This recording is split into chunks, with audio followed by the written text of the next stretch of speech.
അവന്റെ അതിപരിസമായ നാം വാഴ്ത്തപ്പെടണം. ഈ നല്ല സമയത്ത് ഓർത്ത ദൈവത്തെ സ്തുതിക്കുകയും വാഴ്ത്തുകയും ചെയ്തു. വിവിധ സ്ഥലങ്ങളിൽ രാജ്യങ്ങളുമായിരുന്ന ദൈവത്തിന്റെ വചനം കേൾക്കുന്ന എല്ലാ പ്രിയപ്പെട്ടവർക്കും കർത്താവായ യേശുക്രിസ്തുവിന്റെ വിലയേറിയ നാമത്തിൽ എന്റെ പ്രഭാത വന്ദനങ്ങൾ. വീണ്ടും ഒരിക്കൽ കൂടി ദൈവത്തിന്റെ വചനമായി ഒന്നിച്ച് നമുക്കായിരിക്കാൻ ദൈവം തന്ന അവസരങ്ങളെ ഓർത്ത ദൈവത്തെ സ്തുതിക്കുന്നു. ഇന്ന് പകലത്തെ ചിന്തയ്ക്ക് വേണ്ടി ഒരു ദൈവത്തിന്റെ ഭാഗം വായിക്കുന്നു. ഉൽപ്പത്തി പുസ്തകം 1-ാം അധ്യായം അതിന്റെ 25-ാമത്തെ വാക്യം. ഇങ്ങനെ ദൈവം അതതു തരം കാട്ടുമൃഗങ്ങളെയും അതതു തരം കന്നുകാലികളെയും അതതു തരം ഭൂചര ജന്തുക്കളെയും ഉണ്ടാക്കി. നല്ലത് എന്ന് ദൈവം കണ്ടു. പ്രൈസറോ. നമ്മുടെ ചിന്തിക്കുന്ന ദൈവവചനം പറയുന്നത് ദൈവിക സൃഷ്ടിപ്പിലെ മനോഹരമായ അനുഭവങ്ങളെ നമുക്ക് തിരിച്ചറിയണമെങ്കിൽ വിശുദ്ധ തിരുവെഴുത്ത് തന്നെ വായിക്കണം. പ്രൈസറോ.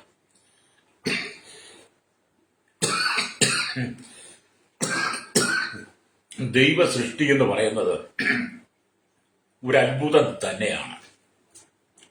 മാനുഷികമായ ചിന്തകൾ കൊണ്ടും മാനുഷികമായ നമ്മുടെ പഠനങ്ങൾ കൊണ്ടും അറിവ് കൊണ്ടും ഒന്നും നമുക്കത് മനസ്സിലാക്കാൻ പറ്റത്തില്ല.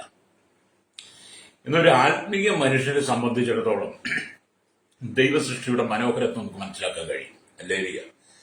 അതുകൊണ്ടാണ് ദൈവം പറഞ്ഞത് ഇങ്ങനെ ദൈവം അതത് തരം കാട്ടുമൃഗങ്ങളെയും അതത് തരം കന്നുകാലികളെയും അതുതരം ഭൂചര ജന്തുക്കളെയും ഉണ്ടാക്കിയത് നല്ലതെന്നാ ദൈവം കണ്ടേ.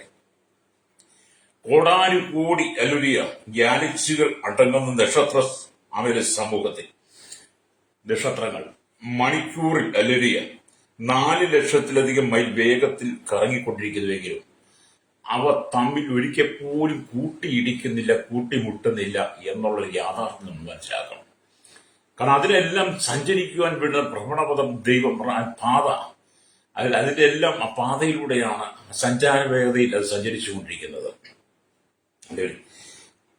എന്നാൽ മനുഷ്യൻ ചെയ്യുന്ന പ്രവൃത്തികൾ നോക്കുമ്പോൾ പലപ്പോഴും ദൈവത്തിന്റെ സൃഷ്ടിയുടെ ആ മനോഹരത്തെ നഷ്ടപ്പെടുത്തി കളയുന്നതായിട്ടാണ് നമുക്ക് ദൈവത്തിൽ പഠിക്കാൻ കഴിയുന്നത്. അല്ലേലിയ. അപ്പം ദൈവത്തിന്റെ അല്ലേലിയ 6-ാം നാളിലെ സൃഷ്ടിപ്പിൽ അല്ലേലിയ വളരെ വിശേഷപ്രദമായ അനുഭവങ്ങളാണ് ഉള്ളത്. പ്രൈസലോ. അതിലൊന്നാമത്തേത് ജീവജാലങ്ങളെ പിന്നീട് മനുഷ്യനെ സൃഷ്ടിച്ചു എന്നുള്ളതാണ്. പ്രൈസലോ. മൃഗങ്ങൾ 3 തരത്തിലുണ്ട് എന്ന് നമുക്ക് കാണാൻ കഴിയും. അതിലൊന്നാമത്തെ മൃഗം എന്ന് പറയുന്നത് കാട്ടുമൃഗങ്ങൾ, രണ്ടാമത്തേത് നാട്ടുമൃഗങ്ങൾ, മൂന്നാമത് ഇഴജാതി. അല്ലെങ്കിൽ ഇവകളിൽ ശുദ്ധമായതുകൊണ്ട് അശുദ്ധമായതുകൊണ്ട് രക്തം ചെയ്യും. ലരിയ. ദൈവം സൃഷ്ടിച്ച സകല ജീവജന്തുക്കളെയും മനുഷ്യന്റെ കയ്യിൽ ദൈവം വിട്ടുകൊടുത്തു. പ്രൈസലോ. ഇങ്ങനെ ദൈവം തന്റെ സ്വരൂപത്തിൽ മനുഷ്യനെ സൃഷ്ടിച്ചു. അപ്പൊ ദൈവം സൃഷ്ടിച്ച എല്ലാ കാട്ടുമൃഗങ്ങളെയും ഇഴജാതികളെയും പക്ഷപുറജാതികളെല്ലാം മനുഷ്യന്റെ കയ്യിൽ വിട്ടുകൊടുത്തിട്ട് നമ്മൾ ആ കുട്ടികളെടുത്ത് മനുഷ്യനാണ് അവയെല്ലാം പേരിട്ട്. എന്നാൽ ദൈവം മനുഷ്യനെ തന്റെ സ്വരൂപത്തിലും സാദൃശ്യത്തിലും സൃഷ്ടിച്ചു. ദൈവത്തിന്റെ സ്വരൂപത്തിൽ അവനെ സൃഷ്ടിച്ചു, ആണും പെണ്ണുമായി അവരെ സൃഷ്ടിച്ചു എന്നുള്ളതാണ്. ദൈവം അവരെ അനുഗ്രഹിച്ചു. നിങ്ങൾ സന്താന പുഷ്ടിയുള്ളവരായി പെരുകി ഭൂമിയിൽ നിറഞ്ഞ് അതിനെ അടക്കി സമുദ്രത്തിലെ മത്സ്യത്തിന്മേലും ആകാശത്തിലെ പർവ്വജാതിന്മേലും സകല ഭൂചര ജന്തുക്കളുമേലും വാഴുവിൻ എന്ന് ദൈവം അവരോട് കൽപ്പിച്ചുവെന്ന് ഉൽപ്പത്തി പുസ്തകം 1-ാം അധ്യായം 27-28 വാക്യങ്ങൾ വായിച്ചാൽ കാണാൻ കഴിയും. പ്രൈസലോ. അപ്പം ദൈവത്തിന്റെ മനോഹരമായ സൃഷ്ടിപ്പിൽ കോടാനുകോടി സൃഷ്ടിപ്പുകൾ ഉള്ളപ്പോൾ അതിൽ നിന്നെല്ലാം വ്യത്യസ്തമായി ദൈവം തന്റെ സ്വരൂപത്തിനും സാദൃശ്യം സൃഷ്ടിച്ച മനുഷ്യനെ സകലത്തിന്മേലും വാഴുവാനുള്ള അധികാരമാണ് ദൈവം നമുക്ക് തന്നത്. എല്ലാത്തിനും മുകളിലാണ്, എല്ലാത്തിന്റെയും മുകളിൽ ഉയർച്ചയിലാണ്, ഉന്നതത്തിലാണ് മനുഷ്യനെ ദൈവം കൊണ്ട് നിർത്തിയെന്ന് പറയുന്നത്. ആ മനുഷ്യനാണ് ദൈവത്തോട് മത്സരിക്കുക എന്ന് പറയുന്നത്. അപ്പൊ അതിശയകരമായി സൃഷ്ടിക്കപ്പെട്ടതാണ് മനുഷ്യൻ. അല്ലേലിയ. കാട്ടുമൃഗങ്ങളെയും നാട്ടുമൃഗങ്ങളെയും പക്ഷിപർവ്വജാതികളെയും ഭൂചര ജന്തുക്കളെയും സൃഷ്ടിച്ചതുപോലെയല്ല ദൈവം മനുഷ്യനെ സൃഷ്ടിച്ചത്. അല്ലേലിയ. മനുഷ്യന്റെ സൃഷ്ടി എന്ന് പറയുന്നത് ദൈവത്തിന്റെ സ്വരൂപത്തിലും സാദൃശ്യത്തിലും മറ്റുള്ള എല്ലാത്തിനേക്കാളും വ്യത്യസ്തമാണ്. പ്രൈസലോ. എന്നെ കേൾക്കുന്ന പ്രിയ മാതാപിതാക്കളെ ശ്രോതാക്കളെ, ദൈവം സൃഷ്ടിച്ച മൃഗങ്ങളെ പോലെയാണോ നമ്മൾ ഇരിക്കുന്നത്? പരിണാമവാദികൾ പറയുന്ന പോലെ നമ്മൾ കുരങ്ങിനെ പോലെ ഒന്നും അല്ല ഇരിക്കുന്നത്. കുരങ്ങ് വാല് പിഴിഞ്ഞ് മനുഷ്യനായി മാറിയതൊന്നുമല്ല. നിങ്ങൾ കണ്ണാടി എടുത്ത് വെച്ച് നിങ്ങളുടെ മുഖം കണ്ണാടി നോക്കിയിട്ട് നിങ്ങൾ തന്നെ ചോദിക്കണം, ഞാൻ കുരങ്ങനാണോ ഇല്ലയോ എന്ന്. അല്ലേ? നിങ്ങൾ ഒരിക്കലും കുരങ്ങനായിട്ടല്ല സൃഷ്ടിക്കപ്പെട്ടത്. നിങ്ങൾ മനുഷ്യനായിട്ട് തന്നെ സൃഷ്ടിക്കപ്പെട്ടു. എങ്ങനെ സൃഷ്ടിക്കപ്പെട്ടു? ദൈവത്തിന്റെ സ്വരൂപത്തിന് സാദൃശ്യം. ഒരിക്കലും നിങ്ങളൊരു കാട്ടുമൃഗമല്ല, ഒരിക്കലും നിങ്ങളൊരു നാട്ടുമൃഗമല്ല, പക്ഷി പർവ്വജാതികളുമല്ല, ഭൂചര ജന്തുക്കളുമല്ല. ദൈവത്തിന്റെ മകനാണ്, മകളാണ്. അല്ലേലിയ. സകലത്തിന്റെയും അടക്കി വാഴുവാനുള്ള അധികാരമാണ് ദൈവം നമുക്ക് തന്നത്. അല്ലേലിയ. ഇവിടെ നാം തിരുവെഴുത്ത് വായിക്കുമ്പോൾ നമുക്ക് മനസ്സിലാക്കാൻ കഴിയുന്നത്, തിരുവെഴുത്തിൽ വെളിപ്പെടുത്തുന്ന 7 യുഗങ്ങളിൽ ഒന്നാമത്തേത് ദൈവം മനുഷ്യനെ സൃഷ്ടിച്ചത് മുതൽ അവൻ ദൈവകൽപ്പന ലംഘിച്ച് പാപം ചെയ്തവരെയുള്ള കാലഘട്ടമാണ്. അത് എത്ര കാലം വരുമെന്ന് തിരുവെഴുത്തിൽ വെളിപ്പെടുത്തിയിട്ടില്ല. ഒരുപക്ഷെ നമ്മൾ ചിന്തിക്കുന്നതിലും കൂടിയ കാലദൈർഘ്യങ്ങൾ അതിനുണ്ടായിരിക്കാം. ഇതിനെക്കുറിച്ച് വേദപഠിതാക്കൾ പല ചിന്തകൾ പറയാറുണ്ട്. പല രീതിയിലാണ് അതിനെക്കുറിച്ച് വ്യാഖ്യാനിച്ചിരിക്കുന്നത്. അപ്പം ദൈവത്തിന്റെ പ്രത്യേക വെളിപ്പാടിന്റെ വെളിച്ചത്തിൽ മനുഷ്യന്റെ അനുസരണത്തെ പരിശോധിക്കുന്ന ഒരു നിശ്ചിത കാലഘട്ടത്തെയാണ് യുഗങ്ങൾ എന്ന് പറയുന്നത്.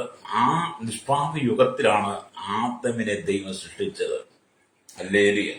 നിഷ്പാപ യുഗത്തിൽ മനുഷ്യനെ സൃഷ്ടിച്ചപ്പോൾ പാപരഹിതനായിട്ടാണ് ഏറ്റവും അനുകൂലവും സുഖദായകവുമായ ചുറ്റുപാടുകളിൽ അവൻ ജീവിച്ചു പോന്നു.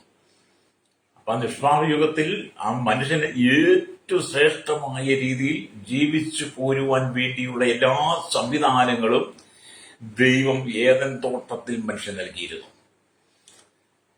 ഒരല്ലലും അറിയാതെ, ഒരു സങ്കടങ്ങളും അറിയാതെ, ഒരു ദുഃഖങ്ങളും അറിയാതെ, ഒരു ഇല്ലായ്മകളും അറിയാതെ ജീവിതം ഏറ്റവും അനുഗ്രഹമായി യഹോവയായി ദൈവത്തോട് ചേർന്ന് നടന്ന് ആമി സന്തോഷിക്കുന്ന ഒരു അനുഭവമായിരുന്നു മനുഷ്യന്റെ സൃഷ്ടിയുടെ ആരംഭവും അവന്റെ ജീവിതം എന്നൊക്കെ പറയുന്നത്.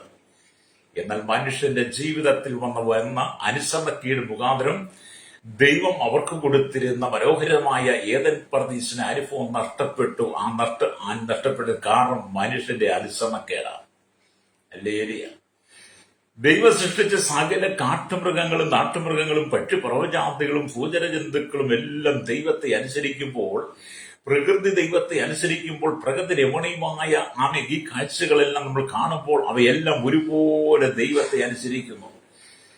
ആകാശത്തിൽ സൂര്യൻ അതിൻ്റെതായ ഭ്രമണപഥത്തിൽ നിൽക്കുന്നു, ചന്ദ്രൻ അതിന്റെ ഭ്രമണപഥത്തിൽ നിൽക്കുന്നു, കോടാനുകൂടി നക്ഷത്ര ഗാലക്സികൾ അതിൻ്റെതായ ഭ്രമണപഥത്തിൽ നടക്കുന്നു. അവയെല്ലാം ദൈവത്തെ അനുസരിക്കുന്നു. പക്ഷികൾ പാടുകയും അല്ലേലൂയ മൃഗങ്ങൾ ഇരതേടുകയും കടലിലെ മത്സ്യങ്ങൾ അതിനകത്ത് തുള്ളിച്ചാടി ഓടി നടക്കുകയും, എന്നാൽ കരയുന്ന കാക്കക്കുഞ്ഞിനും അതതിൻ്റെതായ ആഹാരം കൊടുത്ത സകലത്തെ ഒരുപോലെ നയിക്കുന്ന ദൈവം ഇവയെല്ലാം ദൈവത്തെ അനുസരിക്കുന്നു എന്നുള്ളതാണ്. എന്നാൽ നിഷ്പാപ യുഗത്തിൽ ദൈവം തന്റെ സ്വരൂപത്തിൽ സൃഷ്ടിച്ച മനുഷ്യൻ ദൈവത്തോട് മത്സരികളായി മാറിയതാണ് ജനത്തിന്റെ അനുഗ്രഹങ്ങൾ മുഴുവൻ തടസ്സപ്പെട്ടത്, നന്മ മുഴുവൻ തടസ്സപ്പെട്ടത്. മനുഷ്യൻ ഇന്ന് പാപത്തിലും ശാപത്തിലും നിറഞ്ഞ് ജീവിക്കുന്നതിന്റെ കാരണം എന്താണെന്ന് ചോദിച്ചാൽ ദൈവത്തോടുള്ള അനുസരണക്കേടാണ്. മനുഷ്യൻ പാപം ചെയ്തപ്പോൾ, ആദം പാപം ചെയ്തപ്പോൾ, അവന്റെ ജീവിതത്തിൽ അനുസരണക്കേട് വന്നപ്പോൾ ദൈവത്തിന്റെ കോപം, ദൈവത്തിന്റെ ശാപം അവന്റെ മേൽ വന്നു.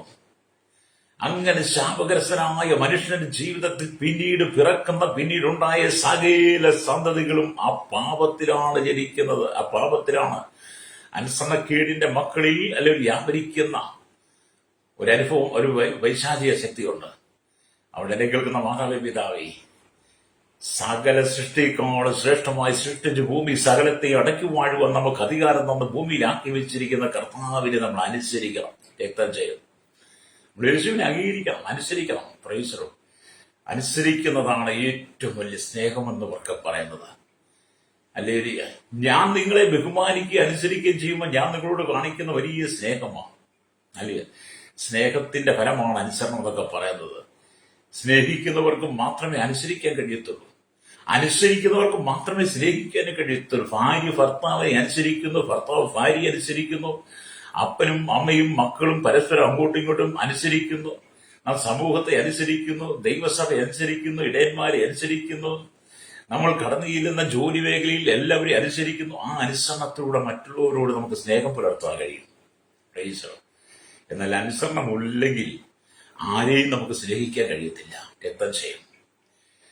അതുകൊണ്ട് നിഷ്പാപയുഗത്തിൽ ദൈവം മനുഷ്യനെ സൃഷ്ടിച്ചു, മനുഷ്യന് വേണ്ടത് എല്ലാ സൗകര്യങ്ങളും കൊടുത്ത് ദൈവത്തിന്റെ സൃഷ്ടിയുടെ മേൽ വാഴുവാൻ അധികാരം കൊടുത്ത മനുഷ്യൻ പാപം ചെയ്തത് മുഖാന്തരം അവൻ ശാപത്തിലായി. ആ ശാപ മുഖാന്തരം ജീവിതത്തിൽ അനുസരണക്കേട് മുഖാന്തരം ഇപ്പോൾ സകല മനുഷ്യനും അത് നിറഞ്ഞു നിൽക്കുമ്പോൾ ഈ കാലഘട്ടത്തിലെങ്കിലും നാം ദൈവത്തെ അനുസരിച്ച് നമ്മൾ പാപങ്ങൾ ഏറ്റുപറഞ്ഞ് മടങ്ങി വരുന്നെങ്കിൽ മാത്രമേ നമുക്ക് നിത്യമായ രാജ്യത്തിൽ അവിടെ എത്തിച്ചേരുവാൻ കഴിയുള്ളൂ. രക്തം ചെയ്യും.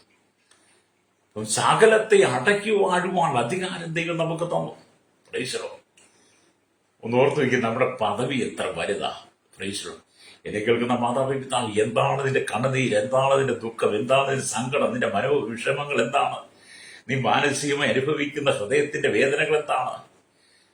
ഒരാശ്വാസമില്ല, സന്തോഷമില്ല, സമാധാനമില്ല, സ്വസ്ഥതയില്ലാതെ എത്രയോ കാലങ്ങളാണ് നീ കടന്നു പോകുന്നത്. എന്താണ് നിന്റെ ജീവിതത്തിൽ എങ്ങനെ സംഭവിക്കുന്നത്? അനുസരണമില്ലായ്മ. ഭാര്യ ഭർത്താവിനെ അനുസരിച്ചില്ലെങ്കിൽ വീട്ടിൽ കലഹമുണ്ടാകും. ഭർത്താവ് ഭാര്യ അനുസരിച്ചില്ലെങ്കിൽ കലഹമുണ്ടാകും. രണ്ടുപേരും ഒന്നിച്ച് പരസ്പരം അനുസരിക്കണം എന്നുള്ളതാണ്. ഭാര്യയും ഭർത്താവും അങ്ങോട്ടും ഇങ്ങോട്ടും അനുസരിക്കുമ്പോഴാണ്, അനുസരണത്തിലൂടെയാണ് സ്നേഹം പുറപ്പെടുന്നത്. ആ സ്നേഹമാണ് മറ്റുള്ളവർക്ക് നാം കാഴ്ചവെക്കുന്നത്. ആ സ്നേഹമാണ് മറ്റുള്ളവർ നമ്മൾ അനുഭവിക്കുന്നത്. നിങ്ങളുടെ കുടുംബത്തിലായിരുന്നാലും മക്കളിലായാലും അതാണ് വെളിപ്പെടുന്നത്. ഹല്ലേലൂയ. രക്തം ചെയ്യും. അപ്പോൾ നമ്മൾ ദൈവത്തെ അനുസരിക്കണം. നമ്മുടെ ചുറ്റിലും ധാരാളം ജീവജന്തുക്കൾ ഉണ്ടായിരുന്നാലും അവയെക്കുറിച്ച് നാം ചിന്തിക്കുന്നത് പോലുമില്ലെന്നുള്ളതാണ്. നിങ്ങൾ പ്രഭാതത്തിൽ എഴുന്നേറ്റ് കണ്ടുചെമ്പി എഴുന്നേൽക്കുമ്പോൾ നിങ്ങൾ പുറത്തിറങ്ങി നോക്കണം. ദൈവത്തിന്റെ സൃഷ്ടികളായിരിക്കുന്ന കോടാനുകൂടി പക്ഷി പറവജാതികൾ, മൃഗങ്ങൾ എല്ലാം നിങ്ങളുടെ കൺമുമ്പിൽ കൂടെ കടന്നു പോകുന്നത് കാണാൻ കഴിയും. കൂടാതെ ഈ പ്രകൃതിയെ മനോഹരമായി അലങ്കരിച്ച് നിർത്തിയിരിക്കുന്ന വൃക്ഷലതാദികൾ അവ ദൈവത്തെ പാടുകയും ദൈവത്തെ സ്തുതിക്കുകയും ദൈവത്തിന് മഹത്വം കൊടുക്കുകയും ചെയ്യുന്നത് കാണാൻ കഴിയും. ഹല്ലേലൂയ. അങ്ങനെ എല്ലാം ദൈവത്തിന് മഹത്വം കൊടുക്കുക. ഹല്ലേലൂയ. എന്നാൽ എന്നെ കേൾക്കുന്ന മാതാവേ പിതാവേ, പ്രഭാതത്തിൽ എഴുന്നേറ്റ് ദൈവത്തിന്റെ സ്വരൂപത്തിന് സാദൃശ്യം സൃഷ്ടിച്ച നിനക്ക് ദൈവത്തെ സ്തുതിക്കാൻ കഴിയുന്നുണ്ടോ? ദൈവത്തെ മഹത്വപ്പെടുത്താൻ കഴിയുന്നുണ്ടോ? ദൈവത്തിന് പാടുവാനും ദൈവത്തെ സ്തുതിക്കുവാനും ദൈവം ചെയ്ത ഉപകാരങ്ങൾ ഓർത്ത് നന്ദി കരറ്റാൻ കഴിയുന്നുണ്ടോ? ഹല്ലേലൂയ. Praise the Lord. സകല സൃഷ്ടികളും ദൈവത്തെ സ്തുതിക്കും, സകല സൃഷ്ടികളും. എന്നാൽ മനുഷ്യൻ അതിന് സമയമില്ലാതെ മനുഷ്യൻ തിരക്ക് തന്നെ, ഓട്ടത്തോട് ഓട്ടം തന്നെ, അവസാനം എല്ലാം ഓട്ടസഞ്ചിയിലിട്ടത് പോരാ. എന്തുകൊണ്ടാണ് നിങ്ങൾ ദൈവത്തെ അനുസരിക്കുന്നില്ല? സകല കാട്ടുമൃഗങ്ങളും നാട്ടുമൃഗങ്ങളും പക്ഷി പറവജാതികളും ഭൂചരജന്തുക്കളും പ്രകൃതിയെല്ലാം ദൈവത്തെ അനുസരിക്കുമ്പോൾ അവയെല്ലാം ദൈവം വലിയ നടത്തുകയും അവർക്ക് വേണ്ടുന്നതെല്ലാം ദൈവം കൊടുക്കുകയും ചെയ്യുമ്പോൾ നിങ്ങൾ ദൈവത്തെ അനുസരിക്കാത്തത് മുഖാന്തരം, പ്രൈസ് ദി ലോർഡ്, നിങ്ങളുടെ ജീവിതം പരാജയമാണ്. Praise the Lord. ഞാനത് പറയാൻ കാരണം, എന്റെ ജീവിത കാലഘട്ടം ഒരുപാട് ദൈവത്തെ അനുസരിക്കാതെ മാതാപിതാക്കളെ, ഗുരുക്കന്മാരെ, പ്രായമായവരും മുതിർന്നവരെ ഒക്കെ അനുസരിക്കാതെ നടന്നൊരു കാലഘട്ടമുണ്ട്. അന്ന് ശാപത്തിന് കീഴിലായിരുന്നു. യാതൊരുവിധ നന്മയുമില്ല. അധ്വാനിക്കുന്നുണ്ട്, പണം ഉണ്ടാക്കുന്നുണ്ട്, എല്ലാം ഓട്ടസഞ്ചിയിലേക്ക് ഇടുന്നത് പോലെ. സമാധാനമില്ലാത്ത ജീവിതം, സന്തോഷമില്ലാത്ത ജീവിതം, സ്വസ്ഥതയില്ലാത്ത ജീവിതം, ജീവിതത്തിനൊരു അർത്ഥമില്ലാതിരുന്ന കാലഘട്ടം എനിക്കുണ്ടായിരുന്നു. എന്നാൽ എന്റെ കർത്താവായ യേശുക്രിസ്തുവിലേക്ക് മടങ്ങി വന്ന് യേശുക്രിസ്തുവിനെ അനുസരിച്ചപ്പോൾ പൊതു സമൂഹത്തെ എനിക്ക് അനുസരിപ്പാൻ കഴിഞ്ഞു. ഹല്ലേലൂയ. യേശുവിനെ അനുസരിച്ച് കഴിഞ്ഞപ്പോൾ, യേശുവിന്റെ സ്നേഹം എന്നിലേക്ക് വന്നപ്പോൾ, എന്റെ സ്നേഹം യേശുവിലേക്കും ചെന്നപ്പോൾ, പരസ്പരം ഞാനും കർത്താവും സ്നേഹത്താൽ വസിക്കുവാൻ തുടങ്ങിക്കഴിഞ്ഞപ്പോൾ എന്ത് ചെയ്തു? എനിക്കും മറ്റുള്ളവരെ അനുസരിപ്പാനും അവരെ സ്നേഹിപ്പാനും അവരെ ബഹുമാനിക്കുവാനും ആദരിക്കുവാനും ഒക്കെ എനിക്ക് കഴിഞ്ഞതുള്ളതാണ്. അതുകൊണ്ട് അനുസരണത്തിലൂടെയാണ് ഇതൊക്കെ വെളിപ്പെടുന്നത് കേട്ടോ. അതുകൊണ്ട് എന്നെ കേൾക്കുന്ന സ്നേഹ ശ്രോതാവേ, കുടുംബത്തിനകത്ത് കലഹം ഉണ്ടാക്കരുത്, കുടുംബത്തിനകത്ത് ഇറച്ചി ഉണ്ടാക്കരുത്. ചെറിയ ചെറിയ കാര്യങ്ങൾ പറഞ്ഞു പോലും നിങ്ങൾ പ്രശ്നമുണ്ടാക്കി നിങ്ങൾ കോപത്തിന്റെ മക്കളായി മാറരുത്, കോപത്തിന് അടിമകളായി മാറരുത്. നിങ്ങളുടെ കോപം സൂര്യൻ അസ്തമിക്കുന്നിടത്തോളം അസ്തമിക്കുന്ന വരെ നിങ്ങൾ വെച്ചുകൊണ്ടിരിക്കരുത്. അവയെ നിങ്ങൾ ഏറ്റുപറഞ്ഞ് വീണ്ടും നിങ്ങൾ സ്നേഹത്തിന്റെ ആത്മാവിലേക്ക് വരണം, പരിശ്രമത്തിലേക്ക് വരണം. അപ്പം ധാരാളം ജീവജന്തുക്കൾ നമുക്ക് ചുറ്റും അവയെക്കുറിച്ച് ചിന്തിക്കുന്നില്ല, ശ്രദ്ധിക്കുന്നില്ല. എന്നാൽ ദൈവം അവയെല്ലാം നന്നായിട്ട് അറിയുന്നു, നടത്തും എന്നുള്ളതാണ്. എന്നാൽ ദൈവം എന്താണ്? അവയെല്ലാം അറിയുന്നു. സകല ജീവജാലങ്ങളെയും ജന്തുക്കളെയും എല്ലാത്തിനും ദൈവം അറിയുകയും ശ്രദ്ധിക്കുകയും അവയ്ക്ക് വീണ്ടും ആഹാരം അതതിന്റെ സമയത്ത് ദൈവം കൊടുക്കുകയും ചെയ്യുന്നു. രക്തം ചെയ്യും. പ്രേക്ഷകരോടല്ലേ, അപ്പൊ ആകാശത്തിലെ പറവുകളെ നോക്കുക ദൈവം പറഞ്ഞത്. അവ വിതയ്ക്കുന്നില്ല, കൊയ്യുന്നില്ല, കളപ്പുരയും കൂട്ടിവെക്കുന്നതുമില്ല. എന്നാൽ ദൈവം അവയൊക്കെ പുലർത്തുന്നില്ലേ? അല്ലേ? ആകാശത്തെ പറവുകളെ നോക്കുക, കാട്ടുപുഷ്പങ്ങളെ നോക്കുക. കാട്ടിലെ പുഷ്പങ്ങളും നാട്ടിലെ പുഷ്പങ്ങളും വയലിലെ താമരയും നിങ്ങൾ നോക്കുക. എല്ലാം വളരുന്നില്ലേ? അതിൻ്റെതായ മനോഹാരിതയിൽ നിൽക്കുന്നില്ലേ? അല്ലേലിയ, സ്തോത്രം. മാത്രമല്ല അല്ലേലിയ, നമ്മുടെ കർത്താവ് നിങ്ങൾ കുരുകിലെ നോക്കുക, കുരുകിലെ നോക്കുക, കുരുവിയെ നോക്കുക. അല്ലേലിയ, സ്തോത്രം. അങ്ങനെ വിവിധമായ ഉപമകൾ കർത്താവ് പറഞ്ഞു തന്നിട്ടുണ്ട്. കാക്കകളെ നോക്കുവാൻ പറഞ്ഞു. കാക്കകളെ നോക്കുക. അല്ലേലിയ, പ്രൈസ്. അങ്ങനെ എല്ലാ ജീവജന്തുക്കൾക്കും ദൈവം അതതിൻ്റെതായ നിരക്കിൽ 5 അറിവുകൾ നൽകുന്നുള്ളതാണ് ഞാനൊരു വേദ പുസ്തക വ്യാഖ്യാനത്തിൽ നിന്ന് ഒരു ദൈവദാസൻ പറഞ്ഞ കാര്യം പഠിച്ചത്. എല്ലാ മൃഗങ്ങൾക്കും അല്ലേലിയ, സ്തോത്രം, അല്ലേലിയ, എല്ലാ മൃഗങ്ങൾക്കും അറിവ് നൽകി. എങ്ങനെ? 5 അറിവ് നൽകി എന്നുള്ളതാണ്. എന്നാൽ മനുഷ്യന് മാത്രം ദൈവം 6 അറിവ് നൽകി എന്നുള്ളതാണ്. സ്തോത്രം. അപ്പൊ അവിടെ മനുഷ്യനാണ് ശ്രേഷ്ഠത, എല്ലാത്തിനേക്കാളും ശ്രേഷ്ഠത അതാണ്. എന്നാൽ സ്തോത്രം, ആ മൃഗത്തിനില്ലാത്ത ദൈവിക ഛായയും സാദൃശ്യവും രൂപവും ദൈവം മനുഷ്യന് തന്നു. രക്തം ചെയ്യും. പക്ഷിപ്രജാതികൾക്ക് ദൈവത്തിന്റെ സൃഷ്ടികൾക്കെല്ലാം 5 അറിവ്, മനുഷ്യന് 6 അറിവ്. എന്നാൽ ഭൂമിയിലുള്ള കാട്ടുമൃഗങ്ങളോ നാട്ടുമൃഗങ്ങളോ എലിയ പക്ഷിപ്രജാതികളോ ഗോചരേന്ദ്രങ്ങൾക്കോ ഒന്നും ഇല്ലാത്ത രൂപവും സാദൃശ്യവും അല്ലേലിയ എലിയ ഛായയും ദൈവം നമുക്ക് തന്നു. അത് ദൈവത്തിന്റെ സ്വരൂപത്തിന് സാദൃശ്യത്തിനുമാണ്. അല്ലേലിയ. നിങ്ങൾ നിങ്ങളുടെ കണ്ണാടി എടുത്തു വെച്ച്, ഞാൻ മുമ്പേ പറഞ്ഞു, നിങ്ങളുടെ കണ്ണാടി എടുത്തു വെച്ച് നിങ്ങളുടെ മുഖത്തേക്ക് നോക്കിയിട്ട് നിങ്ങളുടെ മുഖത്തിന്റെ സൗന്ദര്യം കണ്ടിട്ട്, നിങ്ങൾ മുഖത്തിന്റെ ആ സന്തോഷം കണ്ടിട്ട് നിങ്ങൾ ദൈവത്തോട് ചോദിക്കണം, യേശുവോട് ചോദിക്കണം, കർത്താവേ, അങ്ങയുടെ രൂപത്തിലും സാദൃശ്യത്തിലും അങ്ങയുടെ ഛായയിലും എന്നെ സൃഷ്ടിക്കുവാൻ ഞാൻ എന്തുമാത്രം. കാട്ടുമൃഗങ്ങളെ പോലെ അല്ല ഞാൻ ഒരിക്കലും ഇരിക്കുന്നത്, നാട്ടുമൃഗങ്ങളെ പോലെ അല്ല ഒരിക്കലും ഇരിക്കുന്നത്, പക്ഷെ പറവജാതിയെ പോലെ അല്ല ഇരിക്കുന്നത്, ഭൂചരേന്ദുക്കളെ പോലും ഒന്നുമാലിരിക്കും. ഞാൻ അങ്ങയുടെ രൂപത്തിലും സാദൃശ്യത്തിലും ഇരിപ്പാൻ എന്നോട് കാണിച്ച സ്നേഹം എത്ര വലുതാണ്. നമ്മൾ ദൈവത്തോട് ചോദിക്കണം കേട്ടോ. സ്തോത്രം. കർത്താവിന്റെ സന്തോഷത്തോടെ ആരാധിക്കണമെന്നേ. കർത്താവിന്റെ സന്തോഷത്തോടെ ആരാധിച്ച് ദൈവത്തെ മഹത്വപ്പെടുത്തി മറ്റുള്ള എല്ലാത്തിനേക്കാളും ശ്രേഷ്ഠമായതാണ് മനുഷ്യനെന്ന് ചിന്തിച്ച് സകലത്തെ അടക്കി വാഴുവാൻ ദൈവക്ക് അധികാരം തന്നിട്ടുണ്ട്. അതുകൊണ്ട് നാം അനുസരണത്തോടെ നമ്മുടെ കർത്താവിനെ സേവിക്കണം. അല്ലേലിയ.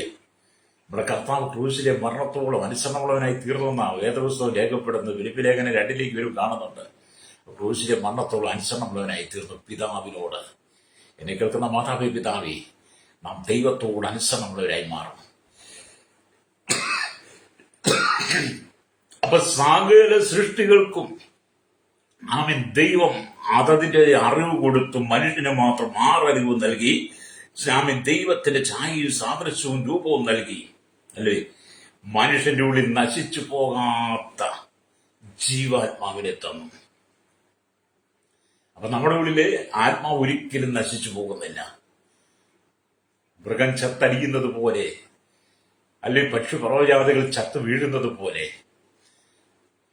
കാട്ടിലെ മൃഗങ്ങളും നാട്ടിലെ ഭൂജല ജന്തുക്കളും എല്ലാം ചത്തു വീഴുന്നത് പോലെ നശിച്ചു പോകുന്നതല്ല മനുഷ്യന്റെ ഉള്ളിലെ ജീവാത്മാവ്.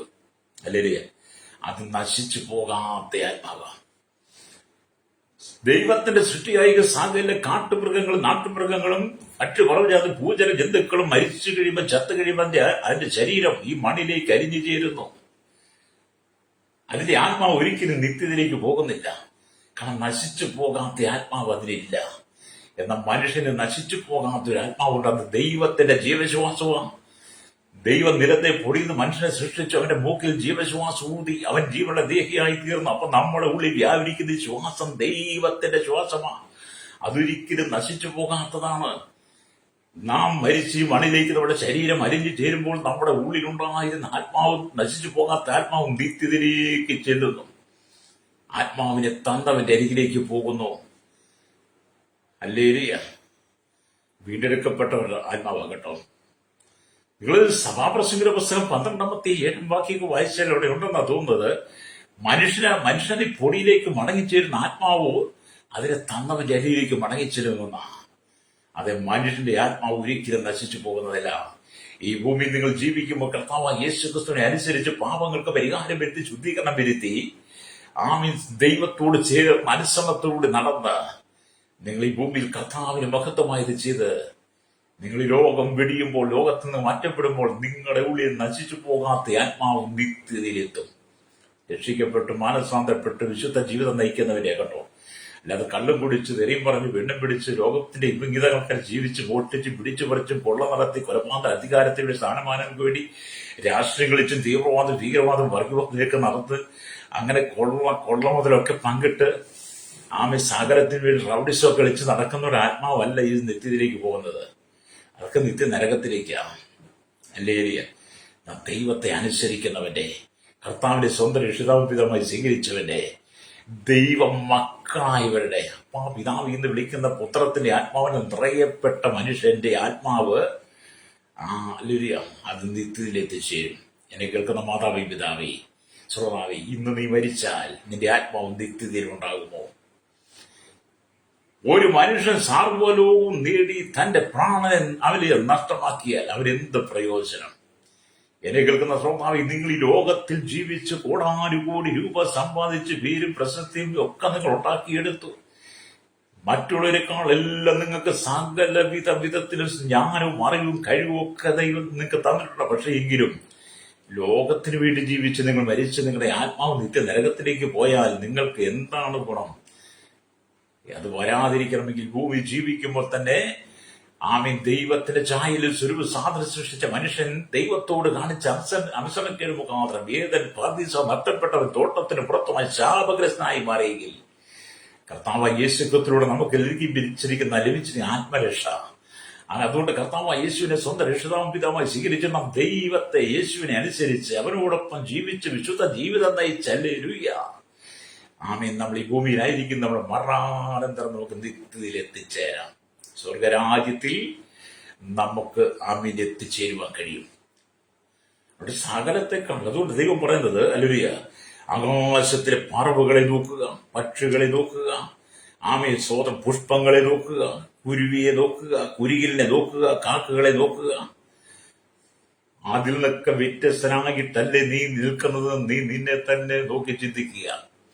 അത് എല്ലാത്തിനേക്കാളും വ്യത്യസ്തനാണ് നമ്മൾ. ഹല്ലേലൂയ. ചില സഹോദരങ്ങൾ പറയും, എന്നെ ആർക്കും വേണ്ട, എന്നെ ആർക്കും ഇഷ്ടമില്ല. എത്രയോ മാതാപിതാക്കൾ, എത്രയോ സഹോദരങ്ങൾ പ്രാർത്ഥിക്കുമ്പോൾ എന്റെ എന്നെ എന്റെ വീട്ടുകാർക്ക് വേണ്ട, എന്നെ എന്റെ മാതാപിതാക്കൾക്ക് വേണ്ട, എന്നെ എന്റെ സഹോദരങ്ങൾക്ക് വേണ്ട, എന്നെ എന്റെ ഭർത്താവിന് വേണ്ട, എന്നെ എന്റെ ഭാര്യയ്ക്ക് വേണ്ട, എന്റെ അയൽവാസികൾക്ക് എന്നെ വേണ്ട, എന്റെ സഭയ്ക്ക് എന്നെ വേണ്ട, ഞാൻ ആർക്കും വേണ്ടാത്തവനാണെന്ന് പറഞ്ഞ് അവ വിലപിക്കുന്ന അനവധി ആളുകളെ ഞാൻ അനുദിനം കാണുകയും കേൾക്കുകയും സംസാരിക്കുകയും അവരെന്നെ വിളിക്കുകയും ഞാൻ അവർക്ക് വേണ്ടി പ്രാർത്ഥിക്കുകയും ചെയ്യാറുണ്ട്. അപ്പൊ ഞാൻ അവരോട് പറയാറുണ്ട്, ലോകത്തിന് നിങ്ങളെ വേണ്ടെങ്കിലും, ലോകക്കാർക്ക് നിങ്ങളെ വേണ്ടെങ്കിലും, നിങ്ങളുടെ അപ്പനും അമ്മയ്ക്കും സഹോദരങ്ങൾക്കും ബന്ധുമിത്രാദികൾക്കും നിങ്ങളെ വേണ്ടെങ്കിലും കർത്താവിന് നിങ്ങളെ ആവശ്യമാണ്. ലോകത്തിൽ ആർക്കും നിങ്ങളെ വേണ്ടെങ്കിലും സ്വർഗത്തിന് നിങ്ങളെ ആവശ്യമാണ്. യേശുവിന് നിങ്ങളെ ആവശ്യമാണ്. കാരണം നിങ്ങളെ യേശുവിന്റെ ഛായയിലും സ്വരൂപത്തിന് സാധനം സൃഷ്ടിച്ചത് കൊണ്ട്, അവന്റെ ജീവശ്വാസം നിങ്ങളുടെ ഉള്ളിൽ കിടക്കുന്നത് കൊണ്ട് നിങ്ങളെ ദൈവത്തിന് ആവശ്യം. അതുകൊണ്ട് യേശു പറഞ്ഞു, ഞാൻ നിന്നെ അനാഥനായി വിടത്തില്ല. എന്നെ കേൾക്കുന്ന മാതാവേ, നിന്റെ ദൈവത്തിന് ആവശ്യമാണ്. ഹല്ലേലൂയ. നീ ഒരു സാധാരണക്കാരനായ മനുഷ്യനല്ല. ലോകം ഒരുപക്ഷെ നിന്നെ അംഗീകരിച്ചെന്ന് വരത്തില്ല, ലോകം നിന്നെ ഉൾക്കൊണ്ടെന്ന് വരത്തില്ല, ലോകം നിനക്ക് വേണ്ടുന്ന ഒരു നന്മയും തന്നെന്ന് വരത്തില്ല.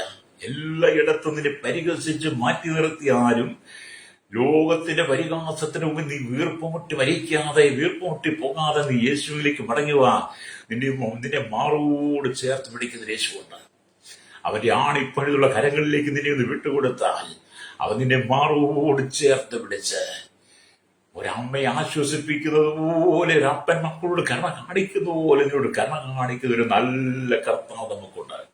നിന്റെ ഏത് ആകുലതകളുടെ നടുവിലും, ഏത് വേദനയുടെ നടുവിലും, ഏത് നൊമ്പരങ്ങളുടെ നടുവിലും, നീ കടന്നു പോകുന്ന കണുനീരിന്റെ നടുവില്, മാരകമായ രോഗത്തിന്റെ നടുവില്, ഹല്ലേലൂയ, നീ അനുഭവിക്കുന്ന പ്രതിസന്ധികൾ എത്ര വലുതായിരുന്നാലും, എത്ര വലിയ കടക്കണിയായാലും, ആത്മഹത്യയുടെ വക്കീലാണോ നീ, അവിടെയെല്ലാം നീ തകർന്നു പോകണ്ട. നിന്നെ മാറോട് ചേർത്ത് പിടിക്കുന്ന യേശുവുണ്ട്. നിന്റെ സകല പ്രശ്നങ്ങൾക്ക് പരിഹാരം നൽകുവാൻ. എന്നെ കേൾക്കുന്ന ശ്രോതാവേ, നിന്റെ സകല പ്രശ്നങ്ങൾക്ക് യേശു പരിഹാരം നൽകും. നിന്റെ സകല പ്രശ്നങ്ങൾക്കും യേശു പരിഹാരം നൽകും. ഇതിന് പരിഹാരം ഉണ്ടാവോ, പരിഹാരം കാണുമോ, എനിക്ക് മുമ്പോട്ട് പോകാൻ കഴിയുമോ, മുമ്പോട്ട് ജീവിക്കാൻ കഴിയുമോ എന്നൊക്കെ ഓർത്ത് മനം കലങ്ങിയിരിക്കുന്ന ചിലരോടൊക്കെ ദൈവത്തിന്റെ ആത്മാവ് പറയുന്നത്, ഇപ്പോൾ നീ അനുഭവിക്കുന്ന സകല പ്രശ്നങ്ങൾക്കും യേശുവിന്റെ കയ്യിൽ പരിഹാരമുണ്ട്. യേശുവിന്റെ കരങ്ങളിൽ മാത്രം പരിഹാരം. നിന്റെ ഹൃദയം തുറന്ന് നീ യേശുവിനെ വിളിച്ച് നിന്നെ പൂർണ്ണമായും സമർപ്പിച്ച് നീ ദൈവത്തിന്റെ അനുസരണത്തോടുകൂടി നിൽക്കാൻ കഴിയുന്നെങ്കിൽ, അവനെ രക്ഷിതാവും യേശുവിനെ രക്ഷിതാവും പിതാവായി സ്വീകരിച്ച് ദൈവത്തിന്റെ മകനായി മകളായി നിന്നെ ഒന്ന് സമർപ്പിച്ചു കൊടുക്കുമ്പോൾ, ഇപ്പോൾ നീ അനുഭവിക്കുന്ന ഭയങ്കരമായ വിഷയം ദൈവം നിന്നെ പുറത്തെടുക്കും, രക്തം ചെയ്യും. വിശ്വസിക്കുന്നവർക്കാണ് ഞാൻ ദൈവത്തെ സ്തുതിക്കുന്നു. ഹല്ലേലൂയ. ഇവിടെ ദൈവത്തിന് 6-ാം ദിവസത്തിൽ ദൈവം ജീവജാലങ്ങളെയും മനുഷ്യനെ സൃഷ്ടിച്ചെങ്കിലും പ്രത്യേകിച്ച് മനുഷ്യനോട് അധികമായി സ്നേഹം പുലർത്തി. ഹല്ലേലൂയ.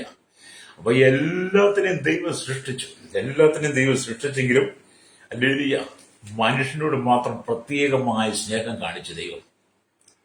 അതിന് തെളിവാണ്, ഹല്ലേലൂയ, ഉൽപ്പത്തി പുസ്തകം 3-ാം അധ്യായം അല്ലെങ്കിൽ 8-9 വാക്യങ്ങൾ രേഖപ്പെടുത്തുന്നത്. അവിടെ ഇങ്ങനെ എഴുതിയിരിക്കുന്നു, ഹല്ലേലൂയ, അവിടെ ഇങ്ങനെ എഴുതിയിരിക്കുന്നു, സ്തോത്രം, ഹല്ലേലൂയ. വെയിലാറിയപ്പോൾ യഹോവയായി ദൈവം തോട്ടത്തിൽ നടക്കുന്ന ഒച്ച അവൻ കേട്ടു. മനുഷ്യനും ഭാര്യയും യഹോവയായി ദൈവം തങ്ങളെ കാണാതിരിപ്പാൻ തോട്ടത്തിലെ വൃക്ഷങ്ങളിടയിൽ ഒളിച്ചു. യഹോവയായി ദൈവം മനുഷ്യനെ വിളിച്ചു, നീ എവിടെയെന്ന് ചോദിച്ചു. ദൈവം ഒരു കാട്ടുമൃഗങ്ങളെ അന്വേഷിച്ചല്ല വന്നത്, നാട്ടുമൃഗങ്ങളെ അന്വേഷിച്ചല്ല വന്നത്, പക്ഷി പറവജാതികളെ ഭൂചര ജന്തുക്കളെ അന്വേഷിച്ചല്ല വന്നത്, ദൈവത്തിന്റെ സൃഷ്ടികളെ ഒന്നും അന്വേഷിച്ചല്ല വന്നത്. ദൈവം വെയിലാറിയപ്പോൾ അന്വേഷിച്ച് വന്നത് തന്റെ ഛായയിലും സ്വരൂപത്തിലും സാദൃശ്യം സൃഷ്ടിച്ച മനുഷ്യനെ അന്വേഷിച്ച വന്നത്. അപ്പൊ മറ്റെല്ലാത്തിനേക്കാളും ഒരു ശ്രേഷ്ഠമായ പദവിയാണ് മനുഷ്യന് ദൈവം നൽകിയത്. അതേ മാതാവേ, പിതാവേ, ഈ ഭൂമിയിലേക്ക് കർത്താവ് വന്നത് അമ്മയെ കാട്ടുമൃഗങ്ങളെ ഇഴജാതികളൊന്നും അന്വേഷിച്ചാൽ നിന്നെ തേടിയാ വന്നത്. ഹല്ലേലൂയ. സക്കായിയുള്ള ബന്ധത്തിൽ കാണുന്നുണ്ട്. യേശു അവനോട്, ഇന്ന് ഈ വീടിന് രക്ഷമെന്ന് നീയും അബ്രഹാമിന്റെ മകൻ കാണാതെ പോയതിനെ തിരഞ്ഞു രക്ഷിപ്പാനല്ലോ മനുഷ്യപുത്രം വന്നതെന്ന് ലൂക്കോസ് സുവിശേഷം 19:9, ഹല്ലേലൂയ, 10 വാക്യങ്ങൾ വായിച്ചാൽ കാണാൻ കഴിയും. ഹല്ലേലൂയ. കാണാതെ പോയ നിന്നെ അന്വേഷിച്ച് ഭൂമിയിലേക്ക് വന്ന ഒരുവനുണ്ടെങ്കിൽ യേശു മാത്രമാണ്.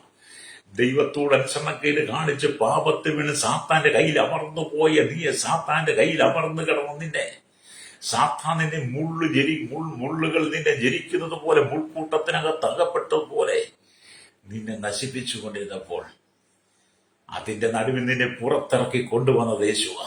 Hallelujah, hallelujah. അപ്പം വെയിലാറിയപ്പോൾ, ഹല്ലേലൂയ എന്ന് പറഞ്ഞാൽ അതിൽ ചില വ്യാഖ്യാനങ്ങൾ, ചില വേദപഠിതാക്കളുടെ പഠനത്തിൽ ഞാൻ വായിച്ചത്, പകലിൽ കുളിരുള്ള സമയങ്ങളിൽ ദൈവം മനുഷ്യനെ അന്വേഷിച്ചു വന്നു, 7-ാം ദിവസം മനുഷ്യനോടുകൂടി വിശ്രമിച്ചു എന്നുള്ളതാണ്. 7-ാം ദിവസം മനുഷ്യനോടുകൂടി വിശ്രമിച്ചു. അപ്പൊ നമ്മളെ അന്വേഷിച്ചു വന്ന ദൈവം 6-ാം ദിവസം സകലത്തെ സൃഷ്ടിച്ച്, ഹല്ലേലൂയ, മനുഷ്യനെ തേടി വന്ന ദൈവം 7-ാം നാളിൽ സ്വസ്ഥമായിട്ടിരുന്നെങ്കിൽ നമ്മളും 6 ദിവസം വേല ചെയ്ത് 7-ാം നാളിൽ കർത്താവിനോട് ചേർന്നിരിക്കണം, പറ്റിയിരിക്കണം. ആരാധനയ്ക്ക് പ്രാധാന്യം കൊടുക്കണം, ആരാധനയ്ക്ക് പ്രാധാന്യം കൊടുക്കണം.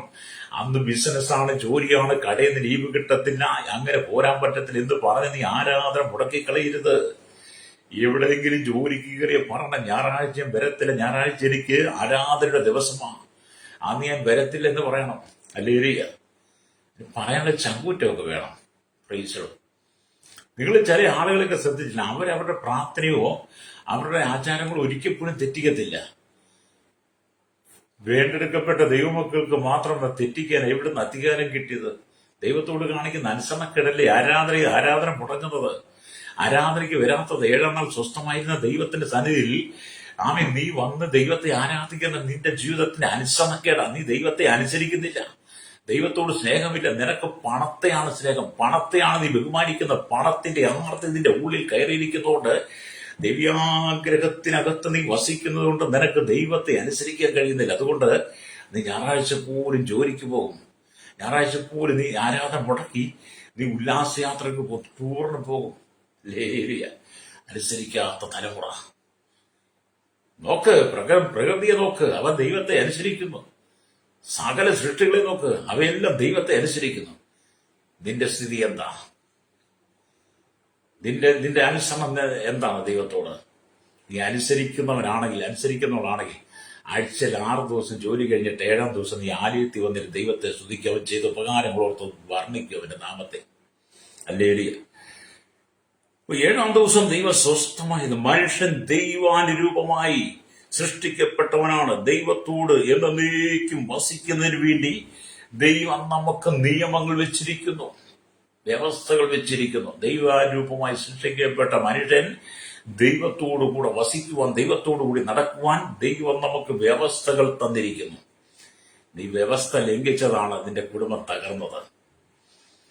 ദൈവത്തോട് അനുസരണക്കേട് കാണിച്ചെന്ന് വ്യവസ്ഥ നഷ്ടപ്പെടുത്തി കഴിഞ്ഞപ്പോൾ, നിയമം ലംഘിച്ചു കഴിഞ്ഞപ്പോൾ നീ കുറ്റവാളിയായി മാറി. ഹല്ലേലൂയ. നമുക്കിടെ ലോകപ്രകാരം നിയമം ലംഘിച്ചാലും നമ്മൾ കുറ്റവാളിയാ. അങ്ങനെയാണെങ്കിൽ ദൈവം നമുക്ക് വെച്ച് വ്യവസ്ഥ നിയമം നീ ലംഘിച്ചാൽ, ദൈവം നിനക്ക് തന്നിരിക്കുന്ന ആരാധന ദിവസത്തെ നീ ലംഘിക്കുമ്പോൾ, നിയമം തെറ്റിക്കുമ്പോൾ നീ കുറ്റവാളിയാ. പിന്നെ നിനക്ക് എങ്ങനെ സമാധാനം ഉണ്ടാകും? എങ്ങനെ സന്തോഷം ഉണ്ടാകും? രോഗങ്ങൾ എങ്ങനെ മാറും? പീഡകൾ മാറും? ദൈവത്തോട് അനുസരണക്കേട് കാണിക്കും. പിശാചിന്റെ ബാധകൾ, പിശാചിന്റെ പോരുകൾ, പോരാട്ടങ്ങൾ നിനക്കും നിന്റെ കുടുംബത്തിനെ ആഞ്ഞടിക്കും. ഹല്ലേലൂയ. മാനസാന്തരപ്പെടും, മടങ്ങി വരണം കേട്ടോ, രക്തം ചെയ്യും. അപ്പൊ എന്നാൽ സാത്താൻ മൃഗത്തെ തെരഞ്ഞെടുത്തു. ഹല്ലേലൂയ. സാത്താൻ മൃഗത്തെ മനുഷ്യന് മൃഗത്തെ സമാനമായി മാറ്റുവാൻ, മൃഗത്തെ പോലെ ആക്കി മാറ്റുവാൻ സാത്താൻ എപ്പോഴും മല്ലിട്ടുകൊണ്ടിരിക്കുകയാണ്. സാത്താൻ എന്താ തെരഞ്ഞെടുത്തു? മൃഗത്തെ തെരഞ്ഞെടുത്തു. എന്നിട്ട് സാത്താൻ ചെയ്യുന്നത് മനുഷ്യനെ മൃഗത്തെ പോലെ ആക്കിയെടുക്കാൻ വേണ്ടി, മൃഗസ്വഭാവമുള്ളവനാക്കിയെടുക്കാൻ വേണ്ടിയിട്ട് മനുഷ്യനെ മല്ലിട്ടുകൊണ്ടിരിക്കുക സാത്താൻ. ഹല്ലേലൂയ. ഹിപ്പികളെ നോക്കുവിൻ. പണ്ടത്തെ കാലത്ത്, ഇപ്പോഴൊക്കെ ഒരുപാട് ഹിപ്പികളുണ്ടല്ലോ, അല്ലേ? ഹിപ്പികളെ നോക്കുക. ചില ആളുകളെ നോക്കുക, പല്ല് തേക്കാതെയും മുഖം കഴുകാതെയും കുളിക്കാതെയും ദൈവത്തെ അനുസരിക്കാതെയും നടക്കുന്ന ഒരു കൂട്ടം ജനമില്ലേ? ഹല്ലേലൂയ. പെൺകുട്ടികളെ പോലെ തന്നെ മുടി വളർത്തി നടക്കുന്ന അനവധി ആൺകുട്ടികളുണ്ട്. ഹല്ലേലൂയ. വേദപുസ്തകത്തിന് വിരോധമാത്. പുരുഷൻ മുടി കത്തിരിച്ച് കളയട്ടെ എന്നാ. ഹല്ലേലൂയ. പുരുഷൻ മുടി നീട്ടിയാൽ അത് ദൈവനാമത്തിന് അപമാനമാണ്. മുടി നീട്ടിയും പല്ല് തേക്കാതെയും നല്ല വസ്ത്രം ധരിക്കാതെയും കുളിക്കാതെയും നടക്കുന്ന ആയിരങ്ങൾ ആരാധനയ്ക്ക് പോലും പോകാതെ ദൈവത്തോട് അനുസരണക്കേട് കാണിക്കുന്ന മനുഷ്യന്റെ ജീവിതം എപ്പോഴും ശാപത്തിലാ. ഹല്ലേലൂയ. രക്തജയം. ഇതൊക്കെ പറയുമ്പോൾ ചിലർക്കൊന്നും ഇഷ്ടപ്പെട്ടില്ലേലും വലിയ കുഴപ്പമൊന്നുമില്ല. പക്ഷെ നീ മാനസാന്തരപ്പെടണം. നീ മാനസാന്തരപ്പെട്ട് മടങ്ങി വന്നാലേ നിനക്ക് നിത്യത ചെല്ലാൻ പറ്റത്തുള്ളൂ. ഭൂമി നിന്നെ ഉയർത്തിക്കൊണ്ട് നടക്കുവാൻ, നിന്നെ പ്രോത്സാഹിപ്പിക്കാൻ അനുഭവത്തിൽ ആള് കാണും. പക്ഷെ ദൈവരാജ്യത്തിലേക്ക് നിന്നെ കൊണ്ടുപോകാൻ അവന് കഴിയത്തില്ല. ദൈവരാജ്യത്തിലേക്ക് നീ പോകണമെങ്കിൽ നീ ദൈവത്തോട് അനുസരണം കാണിക്കണം. ഹല്ലേലൂയ. സ്തോത്രം. അപ്പൊ ഈ സ്തോത്രം, ഏകദേശം മൃഗങ്ങളെ പോലെ തന്നെ മനുഷ്യൻ ജീവിക്കുന്നു. ലോകത്തിന്റെ പാപത്തിൽ അകപ്പെട്ട്, ലോകത്തിന്റെ ജീവിതത്തിൽ അകപ്പെട്ട്, ലോക ഇമ്പങ്ങൾക്കും ലോകത്തിന്റെ ഇംഗിതകൾക്കും അനുസരിച്ച് ജീവിക്കുമ്പോൾ മനുഷ്യൻ മൃഗത്തെ പോലെയായി മാറുന്നു. അവൻ ക്രൂര സ്വഭാവമുള്ളവനായി മാറുന്നു. മറ്റുള്ളവരെ രക്തം ചൊരിയിക്കുവാൻ, മറ്റുള്ള ജീവനെ എടുക്കുവാൻ ആക്രോശത്തോടെ കലിതുള്ളി നിൽക്കിയ മനുഷ്യൻ. കാരണം സാത്താൻ മൃഗത്തെ തെരഞ്ഞെടുത്തതുകൊണ്ട് മനുഷ്യനെ മൃഗത്തിന് സമാനമാക്കി മാറ്റുവാൻ പിശാച് ശ്രമിച്ചുകൊണ്ടിരിക്കുക.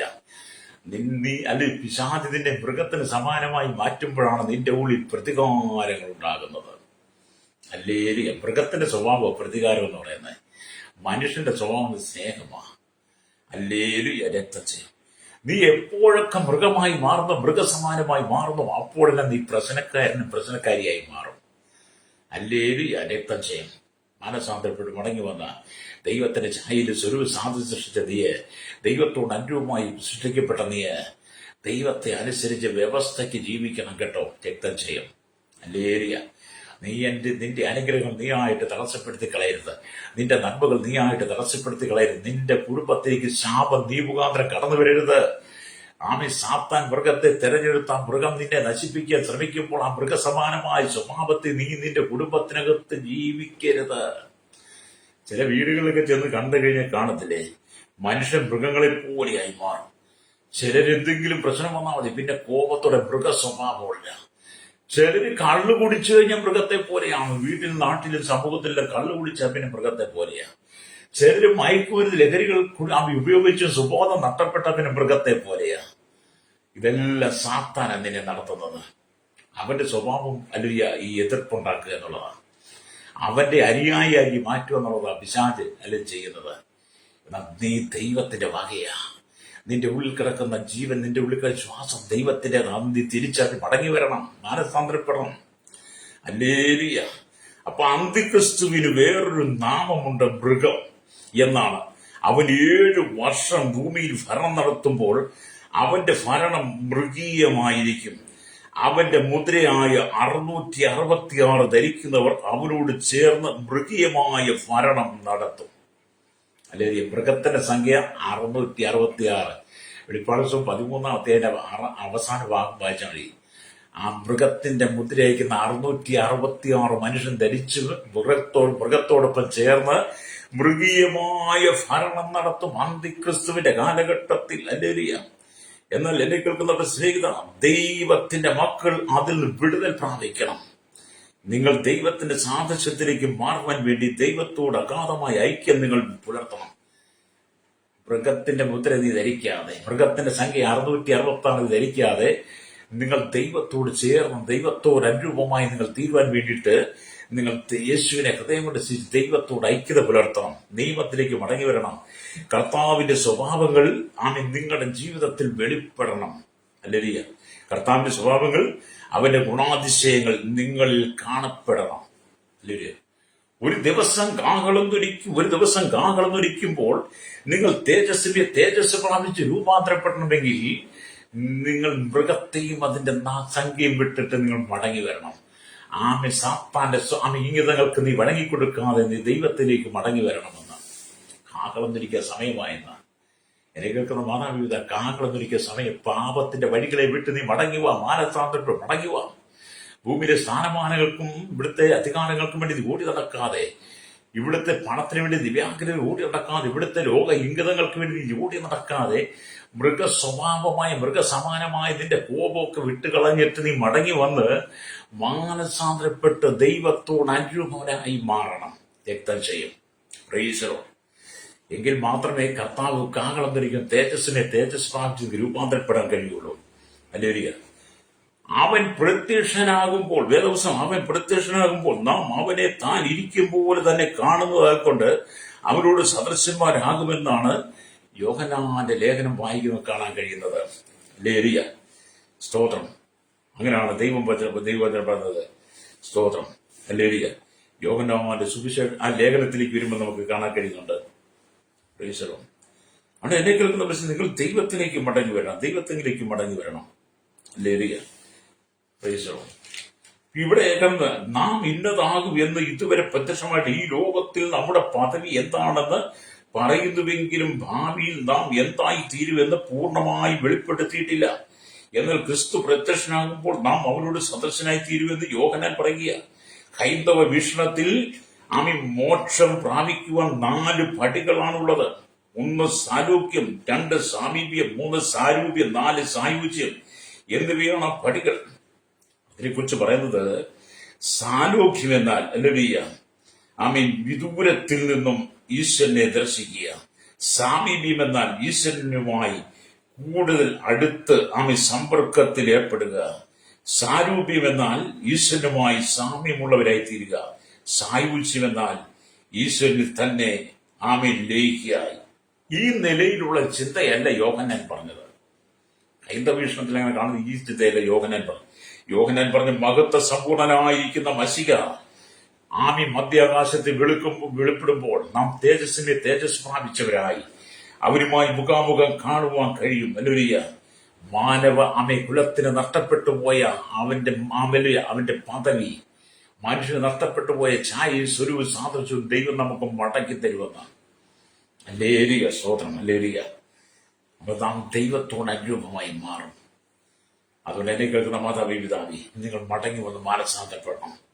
നാം വായിച്ച ദൈവത്തിന് വചനം ഇങ്ങനെ ദൈവം അതത് തരം കാട്ടുമൃഗങ്ങളെയും അതത് തരം കന്നുകാലികളെയും അതത് തരം ഭൂചര ജന്തുക്കളെയും ഉണ്ടാക്കി നല്ലതെന്ന് ദൈവം കണ്ടു.